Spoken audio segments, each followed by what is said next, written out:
Bus ಸವಾರಿ ಇನ್ಮೇಲೆ ದುಬಾರಿ ಅನ್ನುವಂತಹ ವಿಚಾರವನ್ನು ನಾವು ಈಗಷ್ಟೇ ತಿಳಿಸ್ತಾ ಇದ್ವಿ. ಇನ್ನು ಬೆಂಗಳೂರಿನ ವ್ಯಾಪ್ತಿಗೆ ಬರೋದಾದ್ರೆ ಬಿಎಂಟಿಸಿ ಬಸ್ ಮೇಲೆ ಡಿಪೆಂಡೆನ್ಸಿ ಇರುವಂತಹ ಜನರಿಗೂ ಕೂಡ ಹೊರೆ ಆಗ್ತಾ ಇದೆ. ಕಾರಣ ಟಿಕೆಟ್ ದರದಲ್ಲಿ ಏರಿಕೆ ಆಗಿದೆ. ಇದರಿಂದ ಪ್ರಯಾಣಿಕರಿಗೆ ಶಾಕ್ ಸಿಗ್ತಾ ಇದೆ.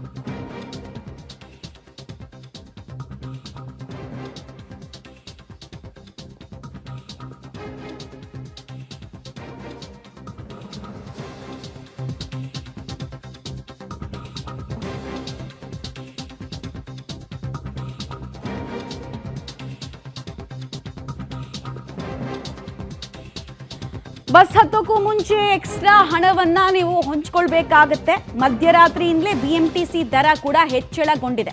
ಪಬ್ಲಿಕ್ ಟಿವಿಯಲ್ಲಿ ಗ್ರೌಂಡ್ ರಿಪೋರ್ಟ್ ಈ ವಿಚಾರಕ್ಕೆ ಸಂಬಂಧಪಟ್ಟಂತೆ ನಾವು ಕೊಡ್ತಾ ಹೋಗ್ತೀವಿ. ಯಾವ್ಯಾವ ರೂಟ್ಗೆ ಎಷ್ಟೆಷ್ಟು ದುಡ್ಡು ಅಂತ ನಿಮಗೆ ಟಿವಿ ಸ್ಕ್ರೀನಲ್ಲಿ ಈಗಾಗಲೇ ತೋರಿಸ್ತಾ ಇದ್ದೀವಿ. ನಾವು ಜಿಲ್ಲೆಗಳದ್ದು ಮಾಹಿತಿ ಜೊತೆಗೆ ನಗರದ್ದು ಮಾಹಿತಿ ಎಲ್ಲದರ ಬಗ್ಗೆ ಕೂಡ ನಾವು ಮಾಹಿತಿ ಕೊಡ್ತಾ ಇದ್ದೀವಿ. ಸೊ ಮೆಜೆಸ್ಟಿಕ್ನಿಂದ ನಿಮ್ಮ ಏರಿಯಾಗೆ ಎಷ್ಟು, ಹಾರ್ಟ್ ಆಫ್ ದ ಸಿಟಿ ಮೆಜೆಸ್ಟಿಕ್ನಲ್ಲಿ ಜನ ಬರ್ತಾ ಇದ್ದಾರಲ್ಲ ಅವರೆಲ್ಲ ಹೇಳ್ತಾ ಇರೋದು ಏನು, ಜೊತೆಗೆ ಬಸ್ ಪ್ರಯಾಣ ದರ ಏಕಾಏಕಿ ಏರಿಕೆ ಮಾಡಿದ್ರಿಂದ ಆಗ್ತಾ ಇರುವಂತಹ ಸಮಸ್ಯೆ ಏನು ಅನ್ನೋದನ್ನು ಕೂಡ ಜನರ ಬಾಯಲ್ಲೇ ನಾವು ತಿಳ್ಕೊಳ್ತಾ ಹೋಗೋಣ. ಸೊ ನಾವು ಬೇರೆ ಜಿಲ್ಲೆಗಳದ್ದು ಕೂಡ ಗ್ರೌಂಡ್ ರಿಪೋರ್ಟನ್ನು ನಿಮ್ಮ ಮುಂದೆ ಇಡ್ತಾ ಇದ್ವಿ. ಈಗ ಬಿಎಂಟಿಸಿ ಬಸ್ ಮೇಲೆ ಅತಿ ಹೆಚ್ಚು ಜನರ ಡಿಪೆಂಡೆನ್ಸಿ ಈಗಲೂ ಇದೆ. ಮೆಟ್ರೋ ಬಂದ ಮೇಲೂ ಕೂಡ ಲಕ್ಷ ಲಕ್ಷ ಜನ ಬಿಎಂಟಿಸಿಯಲ್ಲಿ ಓಡಾಡ್ತಾರೆ. ಇನ್ಫ್ಯಾಕ್ಟ್ ಹಲವು ರೂಟ್ಗಳಿಗೆ ಪ್ರತಿ 2 ನಿಮಿಷ 3 ನಿಮಿಷಕ್ಕೆ ಒಂದೊಂದ್ಸಲ ಬಸ್ ಇರುತ್ತೆ. ಸೊ ಏಕಾಏಕಿ ನಿನ್ನೆ ಇದ್ದಂತಹ ದುಡ್ಡು ಕಟ್ತಾ ಇದ್ದಂತಹ ದುಡ್ಡು ಇವತ್ತು ಕಟ್ಟುವಂತಹ ದುಡ್ಡಲ್ಲಿ ವ್ಯತ್ಯಾಸ ಕಂಡಾಗ ಜನ ಅದನ್ನು ನಾನು ಆಗಲೇ ಹೇಳಿದಾಗೆ ಅವರು ಒಂದು ಬಜೆಟ್ ಅಂತ ಹಾಕೊಂಡಿರ್ತಾರೆ. ಒಂದು ತಿಂಗಳಿಗೆ ಓಡಾಡೋದಕ್ಕೆ ಅಂತ ಒಂದು 3,000 4,000 ಎತ್ತಿಡಬೇಕು ಅಂತ. ಅದ್ರ ಮೇಲೆ 15% ಎತ್ತಿಡಿ ಅಂತ ಕೇಳಿದಾಗ ನೀವು ಕೇಳ್ತಿರಲ್ಲ, ಸ್ಯಾಲ್ರಿ ನಮ್ದು ಎಷ್ಟು ಜಾಸ್ತಿ ಆಗಿದೆ, ಕೆಲವ್ರಿಗೆ ಸ್ಯಾಲ್ರಿ ಹೈಕೆ ಆಗಿರಲ್ಲ, ಆದರೂ ನಾವು ದುಡ್ಡನ್ನು ಎಕ್ಸ್ಟ್ರಾ ಕೊಡಬೇಕು. ಎಲ್ಲಿಂದ ಹೊಂಚೋಣ, ಎಲ್ಲಿಂದ ಮನೆಗಳಿಗೆ EMI ಜೊತೆಗೆ ಬೈಕು ಎಲ್ಲನೂ ಕಟ್ಟೋಣ? ಎಲ್ಲ ಟ್ಯಾಕ್ಸನ್ನು ತಗೊಳ್ತೀರಾ ನೀವು, ಡೈರೆಕ್ಟ್ ಟ್ಯಾಕ್ಸು ಇಂಡೈರೆಕ್ಟ್ ಟ್ಯಾಕ್ಸು ಎಲ್ಲ ತಗೊಂಡು ಮತ್ತೆ ರೇಟ್ ಹೈಕು ಅಂತ ಅಂದರೆ ಹೆಂಗೆ? ಡೀಟೇಲ್ಸ್ ಕೊಡ್ತಾರೆ. ನಮ್ಮ 3 ಪ್ರತಿನಿಧಿಗಳು ಜಾಯಿನ್ ಆಗ್ತಾ ಇದ್ದಾರೆ. ಅರುಣ ಜೊತೆಗೆ ರಾಘು ಹಾಗೂ ಪ್ರಕಾಶ್. ಮೊದಲಾಗಿ ಅರುಣ ಹತ್ರ ಮಾಹಿತಿ ಪಡ್ಕೊಳ್ಳೋಣ. ಅರುಣ, ತಾವೀಗ ಎಲ್ಲಿದ್ದೀರಿ, ಅಲ್ಲಿರುವಂತಹ ಜನರ ಅಭಿಪ್ರಾಯ ಏನು ಅಂತ? ಎಸ್ ಮಮತಾ, ಇಂದು ಬೆಳಿಗ್ಗೆಯಿಂದಲೇ ಬಿಎಂಟಿಸಿ ಪ್ರಯಾಣಿಕರಿಗೆ ಶಾಕ್ ಎದುರಾಗಿದೆ. ಯಾಕಂತಂದರೆ ಬಿಎಂಟಿಸಿ ದರ ಕೂಡ ಒಂದು ಸ್ಟೇಜ್ಗೆ ₹1 ಹೆಚ್ಚಾಗಿದ್ದರೆ ಪ್ರಮುಖವಾಗಿ 5 ರಿಂದ 6 ರೂಪಾಯಿವರೆಗೂ ಕೂಡ ಹೆಚ್ಚಾಗಿದೆ. ಹೀಗಾಗಿ ಪ್ರಯಾಣಿಕರು ಕೂಡ ಇಷ್ಟು ದರನ ಎನ್ನುವಂತಹ ಒಂದು ಮಾತುಗಳನ್ನ ಕೂಡ ಆಡ್ತಾ ಇದ್ದಾರೆ. ಡೈರೆಕ್ಟ್ ಆಗಿ ಪ್ರಯಾಣಿಕನೇ ಮಾತನಾಡಿಸ್ತಾ ಹೋಗ್ತೇನೆ. ನಾನಿವತ್ತು ಮೆಜೆಸ್ಟಿಕ್ ಬಳಿ ಇದ್ದೇನೆ. ಇಲ್ಲಿರ್ತಕ್ಕಂತಹ ಪ್ರಯಾಣಿಕರಿದ್ದಾರೆ, ಅವ್ರನ್ನೇ ಮಾತನಾಡ್ತೇನೆ. ಸರ್, ಏನು ಹೇಳ್ತೀರಾ ಬಸ್ ದರ ಏರಿಕೆ ಆಗಿರೋದಕ್ಕೆ? ಏನು ಮೇಡಮ್, ಎಲ್ಲ ಗೌರ್ಮೆಂಟ್ ಬಂದ್ರೂ ಬಸ್ ಚಾರ್ಜ್ ಹತ್ತಿಸೋದೆ, ಏನು ಮಾಡೋಕ್ಕಾಗುತ್ತೆ? ಎಲ್ಲ ಕಡೆ ರೇಟ್ ಜಾಸ್ತಿ ಆಗಿದೆ.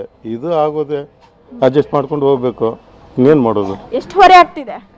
ಹೊರೆ ಆಗುತ್ತೆ, 1-2 ರೂಪಾಯಿ. ಏನು ಮಾಡೋದು? ಅದಕ್ಕಂತ ಸುಮ್ಮನೆ ಹೋಗೋಕ್ಕಾಗುತ್ತಾ ಗೌರ್ಮೆಂಟ್ ಬಸ್ಸಲ್ಲಿ? ಸರ್, ಏನು ಹೇಳ್ತೀರಾ? ನಮಗೇನು ಅಷ್ಟೇನು ನೋಡಿಲ್ಲ ಮೇಡಮ್. ನಾನು ಈಗ ನೀವು ಹೇಳಿದ ಗೊತ್ತಾಯಿತು. ಆದರೆ ಇನ್ನು ಮೇಲೆ ಜಾಸ್ತಿ ಆಗಿದ್ದಕ್ಕೂ ಕಮ್ಮಿ ಮಾಡಲ್ಲ, ಕಮ್ಮಿ ಮಾಡೋದಕ್ಕೂ ಜಾಸ್ತಿ ಆಗಲ್ಲ. ಏನಿರುತ್ತೆ ರೇಟ್ ಅದೇ ತಗೊಳ್ಳೋದು ಅಷ್ಟೇ. ಸರ್, ಎಷ್ಟು ಹೊರೆ ಆಗ್ತಿದೆ?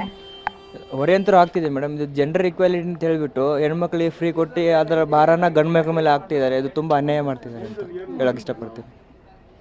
ಓಕೆ, ಅಂದರೆ ಇಲ್ಲಿರ್ತಕ್ಕಂತಹ ಪ್ರಯಾಣಿಕರು ಹೇಳೋದೇನಂತಂದರೆ ಎಲ್ಲ ರೇಟ್ಗಳು ಕೂಡ ಹೆಚ್ಚಾಗಿದ್ದಾವೆ, ಇದು ಕೂಡ ಹೊರೆ ಆಗ್ತಿದೆ ಎನ್ನುವಂಥ ಮಾತುಗಳನ್ನ ಹೇಳ್ತಿದ್ದಾರೆ. ಮತ್ತೊಬ್ರು ಇದ್ದಾರೆ. ಸರ್, ಈಗ ಬಸ್ ದರ ಏರಿಕೆ ಆಗಿದೆ, ಏನು ಹೇಳ್ತೀರಾ? ನಮಗೆ ಗೊತ್ತಿಲ್ಲ. ಓಕೆ, ಇನ್ನು ಮಹಿಳಾ ಪ್ರಯಾಣಿಕರನ್ನ ಮಾತನಾಡ್ತೇನೆ. ಅಮ್ಮ, ಈಗ ನಿಮಗೆ ಫ್ರೀ ಕೊಟ್ಟು ಪುರುಷರಿಗೆ ಹೆಚ್ಚಿಗೆ ಮಾಡಿದ್ದಾರೆ, ಏನು ಹೇಳ್ತೀರಾ? ಓಕೆ, ಅಂದರೆ ಇಲ್ಲಿರ್ತಕ್ಕಂತಹ ಪ್ರಯಾಣಿಕರು ಕೂಡ ಒಂದು ಕಡೆ ಪ್ರಯಾಣಿಕರಿಗೆ ₹1 ಇಂದ ₹2 ಹೊಡೆತ ಆಗಿದ್ರೆ, ಮತ್ತೊಂದೆಡೆ ಕಂಡಕ್ಟರ್ಗೂ ಕೂಡ ₹5 ಇದ್ದ ಕಡೆ ₹6 ಆಗಿರೋದ್ರಿಂದ ಯಾವ ರೀತಿ ಚಿಲ್ಲರೆಯನ್ನು ಕೊಡಬೇಕು ಎನ್ನುವಂತಹ ಒಂದು ಗೊಂದಲದಲ್ಲಿಯೂ ಕೂಡ ಇದ್ದಾರೆ. ಹೀಗಾಗಿ ಬಿಎಂಟಿಸಿ ಬಸ್ಗಳಲ್ಲಿ ಚಿಲ್ಲರೆ ಪ್ರಾಬ್ಲಮ್ ಅಂತ ಸ್ಟಾರ್ಟ್ ಆಗುತ್ತೆ. ಮಮತಾ, ರಾಘು ಹತ್ರ ಮಾಹಿತಿ ಪಡ್ಕೊಳ್ತಾ ಹೋಗೋಣ. ರಾಘು, ತಾವೀಗ ಯಾವ ಬಸ್ ರೂಟಲ್ಲಿ ಇದ್ದೀರಿ, ಜೊತೆಗೆ ಅಲ್ಲಿನ ಜನರ ಅಭಿಪ್ರಾಯ ಏನು ಅಂತ ಹೇಳ್ತಾ ಹೋಗಿ. ಮಮತಾ, ಸದ್ಯ ನಾನು ಸ್ಯಾಟಲೈಟ್ ಬಸ್ ನಿಲ್ದಾಣದಲ್ಲಿದ್ದೇನೆ. ಮೈಸೂರು ರಸ್ತೆಯ ಸ್ಯಾಟಲೈಟ್ ಬಸ್ ನಿಲ್ದಾಣದ ಒಳಭಾಗದ ದೃಶ್ಯಾವಳಿಗಳನ್ನು ನಾನು ನಿಮಗೆ ತೋರಿಸ್ತಾ ಇದ್ದೇನೆ. ಪ್ರಮುಖವಾಗಿ ಇಲ್ಲಿಂದ ನೇರವಾಗಿ ಚಾಮರಾಜನಗರ, ಮಂಡ್ಯ, ಮೈಸೂರು, ರಾಮನಗರ, ಮಡಿಕೇರಿ ಭಾಗಗಳಿಗೆ ನಿತ್ಯ ಬಸ್ಗಳು ಓಡಾಟವನ್ನು ಮಾಡ್ತವೆ.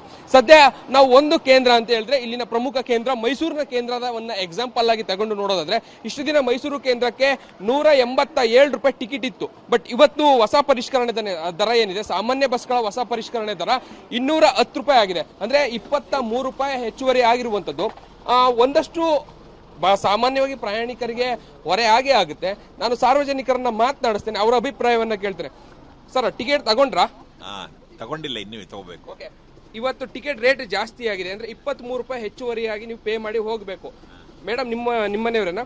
ಅವ್ರಿಗೆ ಫ್ರೀ ಇದೆ, ನೀವು ಹೆಚ್ಚುವರೆಗೆ 23 ರೂಪಾಯಿ ಪೇ ಮಾಡಿ ಹೋಗ್ತಾ ಇದ್ರಿ, ಏನು ಹೇಳ್ತೀರಿ? ಇದು ತುಂಬ ನಷ್ಟ ಆಗುತ್ತೆ ನಮಗೆ, ಸಾರ್ವಜನಿಕರಿಗೆ ತುಂಬ ನಷ್ಟನ ಆಗುತ್ತೆ.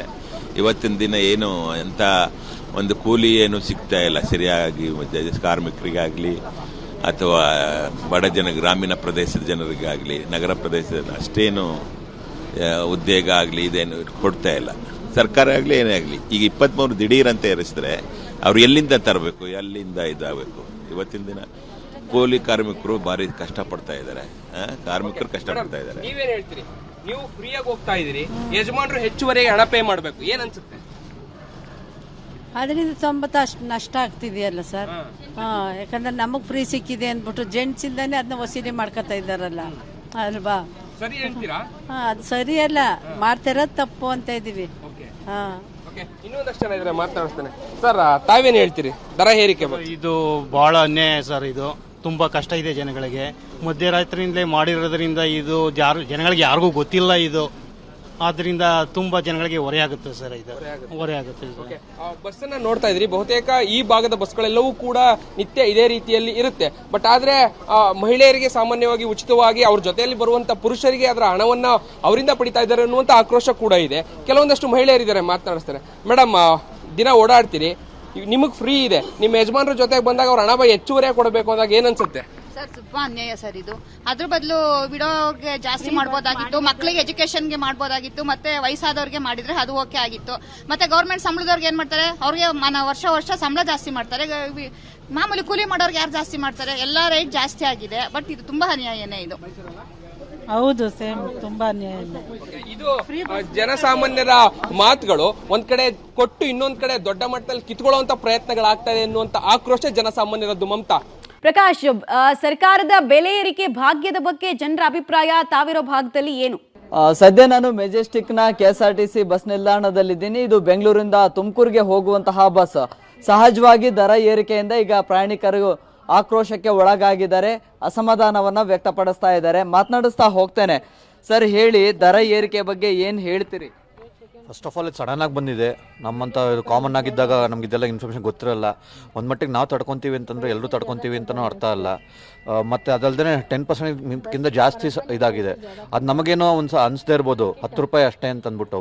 ಬಟ್ ಲೆಕ್ಕ ಮಾಡಿದ್ರೆ ಆ್ಯಕ್ಚುಲಿ 10% ಅಷ್ಟು ಸುಲಭ ಅಲ್ಲ ಅಂತ ಇದನ್ನು ತಡ್ಕೊಳೋದು.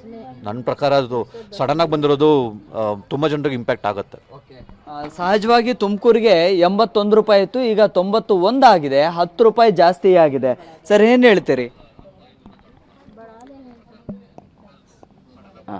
ಸರ್, ಈಗ ಈ ಬಸ್ ಚಾರ್ಜು ಜಾಸ್ತಿ ಮಾಡೋದ್ರಿಂದ ಸರ್ಕಾರಕ್ಕೆ ಆದಾಯ ಇದೆ.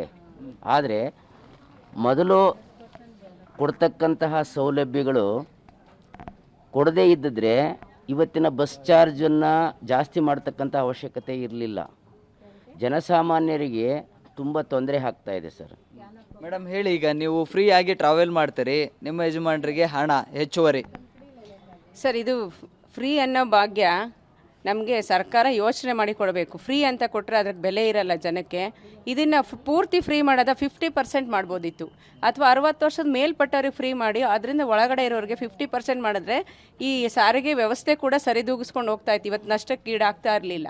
ಹಾಗಾಗಿ ಆಮೇಲೆ ಯಾವುದಕ್ಕೆ ಫ್ರೀ ಕೊಡಬೇಕು ಅಂದರೆ ಅವ್ರಿಗೆ ಹೆಲ್ತ್ ಇನ್ಶೂರೆನ್ಸ್ಗೆ, ಅವ್ರ ಎಜುಕೇಷನ್ಗೆ, ಅಂಥದಕ್ಕೆ ಫ್ರೀ ಕೊಡಲಿ, ಮಕ್ಕಳು ಮುಂದೆ ಬರಲಿ. ಇದನ್ನು ಎಲ್ಲ ಫ್ರೀ ಕೊಟ್ಟು ಜನರನ್ನು ಸೋಂಬೇರಿಯನ್ನಾಗಿ ಮಾಡ್ತಾ ಇದೆ ಸರ್ಕಾರ ಅಂತ ಹೇಳ್ತೇನೆ, ಇಷ್ಟಪಡ್ತೀನಿ ನಾನು. ಸರ್, ಆರಂಭದಲ್ಲಿ ಶಕ್ತಿ ಯೋಜನೆಯಿಂದ ನಿಗಮಗಳಿಗೆ ಯಾವುದೂ ಕೂಡ ನಷ್ಟ ಆಗ್ತಾ ಇಲ್ಲ, ಲಾಭದಲ್ಲಿದೆ ಅಂತ ಹೇಳ್ತಾ ಇತ್ತು ಸರ್ಕಾರ. ಈಗ ಸಡನ್ ಆಗಿ ಆರ್ಥಿಕವಾಗಿ ನಷ್ಟಕ್ಕೆ ಒಳಗಾಗಿದೆ, ದರ ಏರಿಕೆ ಅನಿವಾರ್ಯ ಅಂತ ಇದೆ. ಈಗ ಹೊಸದಾಗಿ ಮತ್ತೆ ಹೆಚ್ಚುವರಿ ದರವನ್ನು ಕೊಟ್ಟು ಹೋಗ್ತಾ ಇದ್ರಿ. ಸರ್, ಇವರು ಏನು ಗ್ಯಾರಂಟಿ ಯೋಜನೆ ಅಂತೇಳಿ ಎಲ್ಲ ದರ ಹೆಚ್ಚಿಸ್ತಾ ಇದ್ದಾರೆ. ಒಂದು ಕಡೆ ಜನಕ್ಕೆ ಫ್ರೀ ಕೊಟ್ಟಿದ್ದೀವಿ ಅಂತ ಹೇಳ್ತಾರೆ, ಆದರೆ ಇನ್ನೊಂದು ಕಡೆ ಜನಗಳಿಗೆ ಹೆಚ್ಚಿಸ್ತಾ ಇದ್ದಾರೆ. ಕೊನೆಗೆ ಏನು ಮಾಡ್ತಾರೆ ಅಂದರೆ, ಇವ್ರು ಏನು ಜಾರಿ ಮಾಡಿದ್ದಾರೆ 5 ಯೋಜನೆ, ಅದನ್ನು ನಿಲ್ಲಿಸ್ಬಿಡ್ತಾರೆ. ಆದರೆ ಈ ಹೆಚ್ಚಿಸಿರೋ ದರನ ಯಾವುದೇ ಕಾರಣಕ್ಕೂ ನಿಲ್ಲಿಸಲ್ಲ. ಇದನ್ನ ಹೀಗೆ ಕಂಟಿನ್ಯೂ ಮಾಡ್ತಾರೆ. ಇದು ಜನಗಳಿಗೆ ಹೊರೆ ಆಗ್ತಾ ಇದೆ. ಸರ್, ನೀವೇನು ಹೇಳ್ತೀರಿ? ಬಹುಶಃ ಅವ್ರಿಗೂ ಕೂಡ ಒಂದಿಷ್ಟು ಪ್ರಯಾಣಿಕರಿಗೆ ಅಸಮಾಧಾನ ಇದೆ. ಈಗಾಗಲೇ ಇಶ್ಯೂ ಮಾಡಿದ್ದಾರೆ ಟಿಕೆಟ್ನ. ಒಂದು ಅಂದರೆ ಹೊಸದಾಗಿ ಈ ಒಂದು ಟಿಕೆಟ್ ನೋಡ್ತಾ ಇದ್ದಂಥವ್ರಿಗೆ ಪ್ರಯಾಣಿಕರೇ ಒಂದು ರೀತಿಯಲ್ಲಿ ಶಾಕ್ ಆಗ್ತಾ ಇದೆ. ಅಂದರೆ ದರ ಏರಿಕೆ ಬಗ್ಗೆ ಅವರಿಗೆ ಯಾವುದು ಮಾಹಿತಿ ಇರಲಿಲ್ಲ, ಸಡನ್ ಆಗಿ ನೋಡಿದ ಕೂಡಲೇ ಒಂದು ರೀತಿಯಲ್ಲಿ ಶಾಕ್ ಆಗ್ತಾ ಇದ್ದಾರೆ. ಸರ್ ಏನು ಹೇಳ್ತೀರಿ? ಏನು ಮಾಡೋಕ್ಕಾಗಲ್ಲ ಸರ್, ಅಂತ ಗೌರ್ಮೆಂಟ್ನ ಚೂಸ್ ಮಾಡಿದ್ದೀವಿ ನಾವು. ನಮ್ಮ ಜನಕ್ಕೆ ಬುದ್ಧಿ ಇದೆ, ತುಂಬ ಬುದ್ಧಿವಂತರು ನಮ್ಮ ಜನ ಅಂತ ಗೌರ್ಮೆಂಟ್ ಚೂಸ್ ಮಾಡಿದ್ದಾರೆ, ಅನುಭವಿಸ್ಬೇಕು ಅಷ್ಟೇ. ಈಗ ಬೇರೆ ಬೇರೆ ವಿಚಾರಗಳಲ್ಲಿ ಬೇರೆ ಬೇರೆ ವಸ್ತುಗಳ ದರ ಏರಿಕೆ ಆಗ್ತಾ ಇತ್ತು, ಈಗ ಟಿಕೆಟ್ನ ಸರದಿ ಕೂಡ ಆಗುತ್ತೆ ಅಂತ ನಿರೀಕ್ಷೆ ಇತ್ತಾ ನಿಮಗೆ? ನಿರೀಕ್ಷೆ ಇರಲಿಲ್ಲ, ಫ್ರೀ ಕೊಟ್ಟಿದ್ದಾರೆ, ಒಂದು ವರ್ಷ ಏನೋ ತಳ್ಳಿದ್ದಾರೆ, ಅದಾದಮೇಲೆ ಅವ್ರ ಜೇಬು ತುಂಬಬೇಕಲ್ವಾ, ವ್ಯವಸ್ಥೆಯನ್ನು ಮಾಡಿದ್ದಾರೆ, ಅದೆಷ್ಟು ಮಟ್ಟಿಗೆ ಸರಿ ಅಂತ ಅವರೇ ಹೇಳಬೇಕು ಅಷ್ಟೇ, ಇನ್ನೇನಿಲ್ಲ. ಓಕೆ ಸರ್, ತಾವೇ ಏನು ಹೇಳ್ತೀರಿ? ಎಲ್ಲಿಗೆ ಹೋಗೋರು? ನಾವು ತುಮಕೂರು.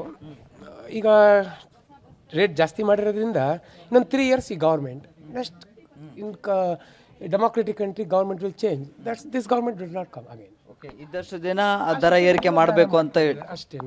ಇದು ಮಾಡಿರೋದು ತಪ್ಪು, ಆದ್ರೂ ನಾವು ಮಾಡಿದ್ದೀವಿ ಅಂತಾರೆ. ಇನ್ನು 3 ವರ್ಷ ಆದಮೇಲೆ ಗೌರ್ಮೆಂಟ್ ಹೋಯ್ತು. ಪ್ರಯಾಣಿಕರಿಗೆ ಸಾಕಷ್ಟು ಹೊರೆ ಆಗ್ತಾ ಇದೆ, ಅದರಲ್ಲಿ ತಾವು ಕೂಡ ಒಬ್ರು. ತಾವು ಎಷ್ಟು ಇದಾಗ್ತೀರಿ ಅಂತ? ನಾವೀಗ 2 yearsಯಿಂದ ತುಮಕೂರು ಟ್ರಾವೆಲ್ ಮಾಡ್ತಾ ಇದ್ದೀವಿ.